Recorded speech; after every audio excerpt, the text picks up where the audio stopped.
Hi guys, welcome to today's show. So today we're going to look at some simple growth and decay. This has to do with simple interest and some simple depreciation, although the word is decay, but we'll talk about more of that as we are progressing with the lesson. So let's just jump right into it. Now, the first thing that we just need to look at is our concept map of where we are going and from where. The first concept will be the concept of growth. We have two types of growth that we talk about, which is the simple interest and the compound interest. Then we have what we call decay, which is the opposite of growth. And this would be a straight line, which is the same as simple interest, but under decay. And we have a reducing balance, which is also the same as compound interest, but actually under decay. So I'm using these terms because these are terms that are normally used when it comes to exam situations, and not really simple interest, decay, or anything like that. Okay, so as I've just said, guys, our main focus is simple growth and also simple decay, which is actually straight line decay. But before we do that, we need to ask ourselves some questions. One, have you ever thought how some people grow their money? We know that some people do really make money, but we never see where the money goes. Some we do see it, some we don't see, but we know it's somewhere, and after a certain duration of time, it will have grown to be a very large amount of money, and then they live happily ever after. And then also, what has been your best choice of saving money? So let's say you want to buy maybe a console or something that is a bit expensive, and you can't afford it at the time, but you have the opportunity of saying you are saving the money that you get as an allowance maybe, or the money that you normally use when you go to school and you don't use all of it. Have you ever had some best choices that you made when it comes to saving that money? You need to please think about that. Now, our main concept here would be growth, firstly, which is actually simple and compound, but our focus is on simple interest. Remember that one of the things that you need to think about is, have you ever thought about having lots and lots of money? So, let's say you have 8,000 Rand, right? And you decide to save this money. What would be the best savings option? Now, guys, you know that some people, they depend on maybe under the mattress. Some look at a piggy bank. Some look at a bank. Some look at shares. Some look at a lot of things to save their money. So what would then be your option? But I'm going to have two options. One will be a piggy bank, and then the other one will be a financial institution like a commercial bank or a savings account with a certain company, and also that's what we're going to look at, and look at the differences between the two, depending on what your needs are. Hence, my very first question is, have you ever thought about having lots and lots of money? I know I have. So I make my decisions quite wisely at some points, but you know, life happens at times. So our first option is, how much will you have after 5 years if you say you put your money in a piggy bank, right? Let's talk about this. The amount you saved would have been 1,000 Rand, which is what you got. This is a piggy bank, guys. It's something that you have in your house, right? You always see it there and you throw in coins. But right now, the only amount you have will be the 1,000 Rand. After year one, it will still be 1,000 Rand in the piggy bank. After year two, it will still be 1,000 Rand. Not 1,000 Rand more. No, the very same amount you saved will still be that same amount. After year 3, it will still be 1,000 Rand. After year 4, it's still 1,000 Rand. After year 5, it's still 1,000 Rand. So what does that mean? It means that there is no change, there is no growth, there is no rate of growth or anything like that. So even if maybe we were to draw a graph for this, this will be something like this. I will draw a graph which is linear like that, where this will be the 1,000 rand that I had. So each and every year, even if you can leave this for 20 years in your piggy bank, it will remain 1,000 rand after those 20 years. But if maybe you are like myself and at times you just want to get, some interest on your money, you go to the bank and you say, can I please save my money in a savings account? And then they say to you, we're going to offer you some simple interest of 12% per annum. Remember, simple interest is always at the end of the year, right? Hence, it's per annum. Let's look at what this means. So it means for the first year, I'm going to get 12% of 1,000 rand, because that's the initial amount that I actually saved. So I will look at what is my 12% of the 1,000 rand that I've actually saved in the bank. And this will be what? 12 over 100 multiplied by the 1,000. And this will then give me 120. So it means, since it's a simple interest, remember simple interest has to do with a straight line. So each and every year you are adding the same amount of money in the bank or in your savings account. So in great detail, this is how it will look like. For the first year, at the end of the first year, you will have 1,120, meaning it's 1,000 plus the 12% of that 1,000. And then for the second year, you will add again the 1,200. Remember, the 1,200 will be 12% of the initial amount that you started your investment or your savings account with.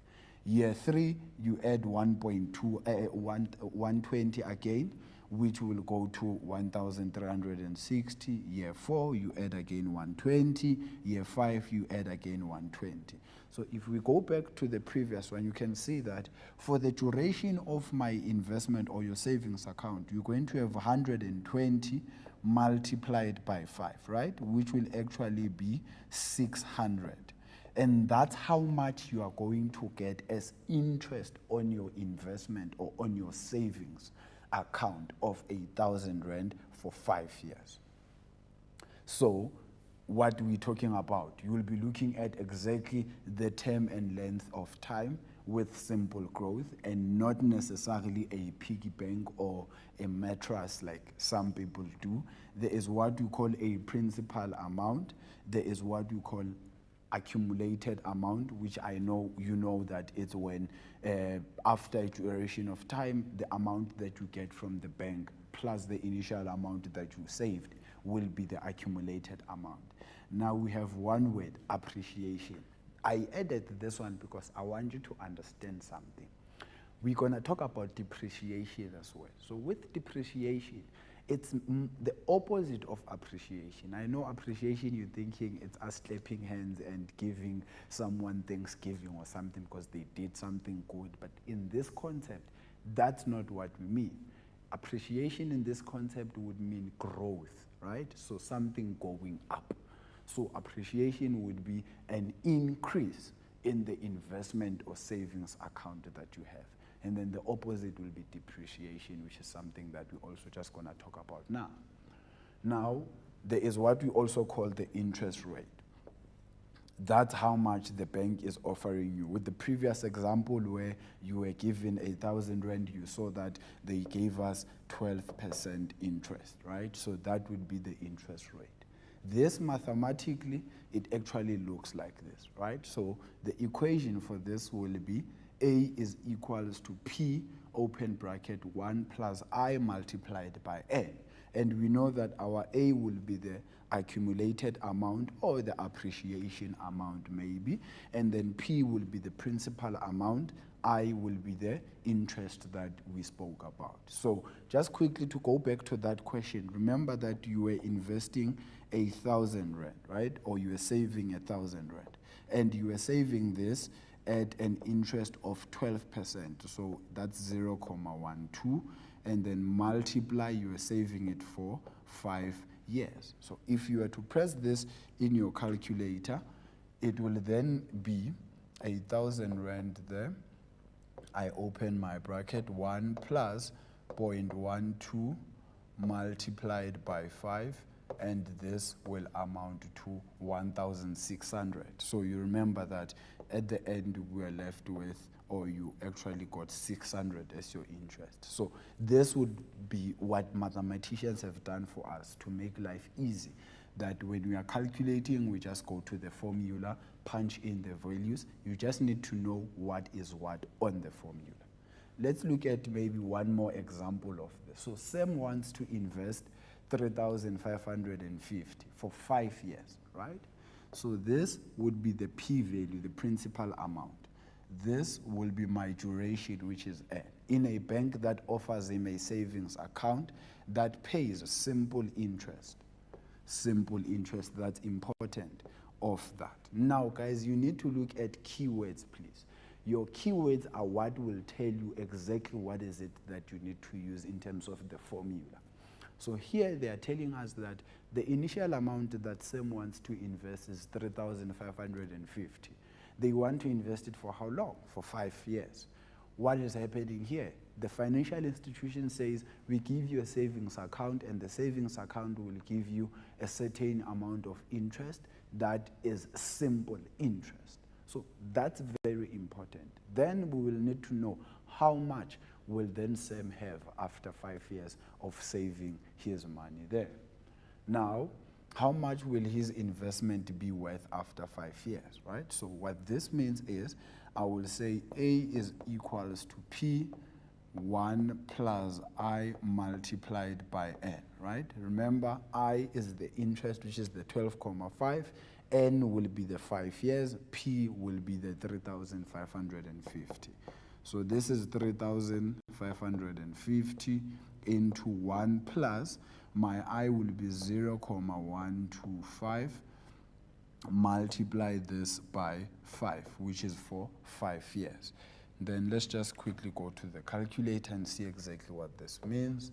So I will have 3,550. This is at an interest of 12%, 12,5 rather, multiplied by the 5 years, right? And then that's how much Sam is going to have after 5 years of saving that amount. So that's 5,768. So this will be 5,768. Let me just verify. Yes, 68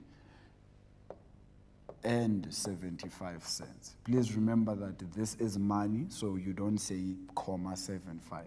Rather, it's and 75 cents. Now, one typical example that I just want to show you is, guys, if so that would be the question that we just answered, right? Our P is that, our I is that, the N is that, we use that formula. And then after you calculate, you get the amount that you just got.